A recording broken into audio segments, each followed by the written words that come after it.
праздник возник, как он развился. Ну, праздник возник, вот Иван Алексеевич Фонин, здесь есть активист очень такой, значит, его отец с учениками в свое время расчистил здесь родник. Потом, когда проводили здесь они как бы типа экспедиции с Аношкиным, с директором музея, то нашли вот там лес дальше туда, нашли ритуальный камень. Где там место было, где проводилось древнее моление. Вот. Ну, моления как проводились? У нас ведь раньше были молельные дома, но благодаря РПЦ этих молельных домов не стало. И народ, постоки верующий, относился к крещению очень, так скажем, трагично, потому что даже вешались, сжигали себя, когда насильно крестили. Ну, типа как старовер. Да, крестили когда себя. И вот это... значит, они после того, как там, когда нас загнали уже в леса, то есть в леса пошли молиться, то, значит, вот они с леса приходили сюда, к этому роднику, тропа была, приходили к этому роднику, видимо, здесь накрывали стол, как положено в древней рязанской философии. После праздника, после какого-то дела, после моления обязательно накрывался общий стол из принесенных продуктов, и люди здесь ели около родника, питались.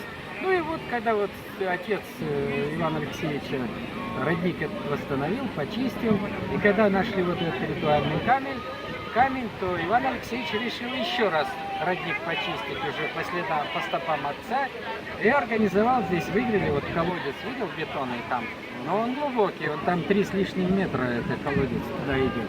Вот.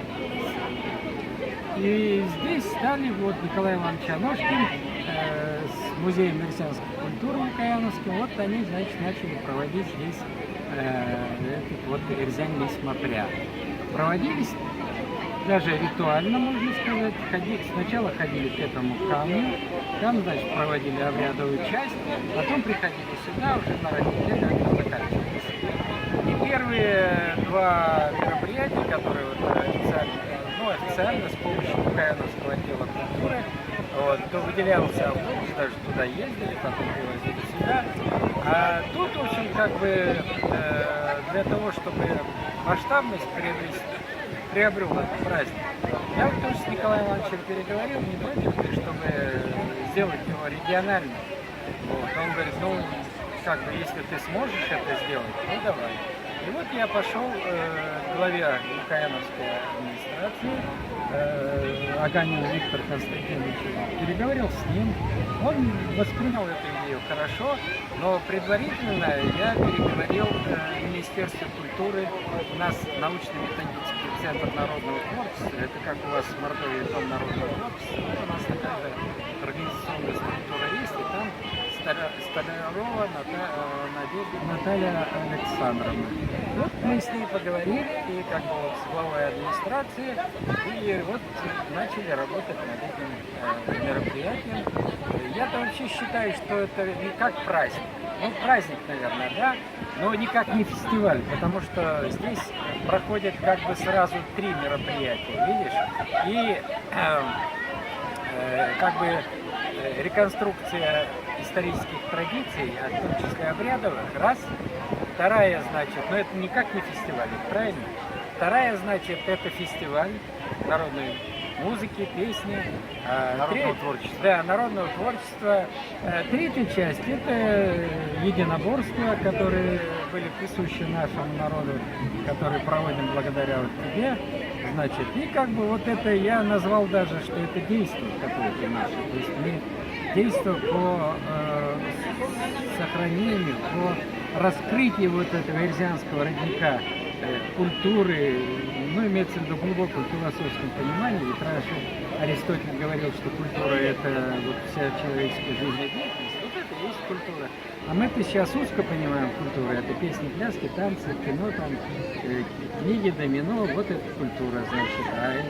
И спортивная часть. И все это была культура, жизнедеятельность того или другого человека, того или другого народа. Вот так родился этот праздник. И благодаря поддержке, конечно, вот научно-методического центра, поддержке Лукояновской администрации, Вот он как бы ширится, развивается.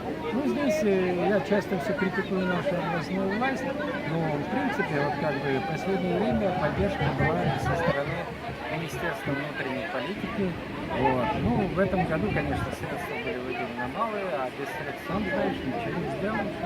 Поэтому вот, а то, что вот элементы, как бы мы вложили, тоже нашей древней культуры, вот эти котлы, значит, ну это было нами перенято с Республики Мордовия, с Раскинос. Вот. И я их первый раз начал применять, когда мы проводили еще до этого праздника Рязань-Ковщина. Мы провели таких праздников 10, по-моему, значит, прошли по всем районам нашего места компактного проживания.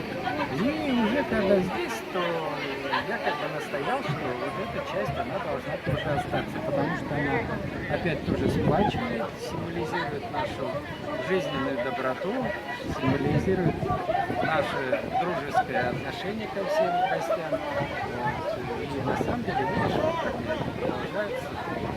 Вот так возникло. Ну, насколько я знаю, вы из этих мест родом, из какого села? Я из села Кокино, оно находится вот за этим пригорком, там дальше речка Аратка, и за Араткой находится, за Араткой, за лесом находится мое село Кокино. Родители у вас тоже с этого же села? Родители с этого села, да, родители, бабушка, дедушка. Вот я 49-го года, когда мы росли, то мы все разговаривали чисто только на Ирзянском. Вот. А потом уже, даже вот в то время, ну, очень много брали жен русских соседних селений, но они через год, через два полностью уже как бы разговаривали на своем родном русском языке и на Ирзянском. Вот. А мы разговаривали только в школе, а так культуры везде, на мероприятиях там и так далее. Везде разговаривали на рязанском языке. Что, к сожалению, сегодня нет. Язык из оборота уходит. Может быть, у вас какие-то есть вот воспоминания вот из местных вашего села или соседних, кулачные бои, какая-то борьба, что-то вот такое вот? Ну, мы как-то разговаривали с тобой, что на самом деле у нас проводилась ярмарка. Там селения были большие, и вот эти торговые, так скажем, отношения между селениями, они были очень развиты. И там проводили, выращивали одно, в другом месте другое. И вот в нашем селе, вот, недалеко как раз от моего дома, так называемый прогон, в лесу вырублена была дорога для прогона скота на пастбище к речке. Вот в этом прогоне устраивалась ярмарка, на которой были там карусели, качели там, и так далее. И в том числе были элементы борьбы на поясах и какие-то еще типа кулачных боев. Вот это мне рассказывали. А уже когда я вырос, то этих ярмарок там уже не стали проводить, и то есть, визуально я этого не видел. Но когда проводилась Маслина на льду пруда, то были кулачные бои. Вот. И широко масленичные недели у нас, так называемый большой круг, то там как бы село делилось на две половины и шли ожесточенные кулачные бои. Вот, были так называемые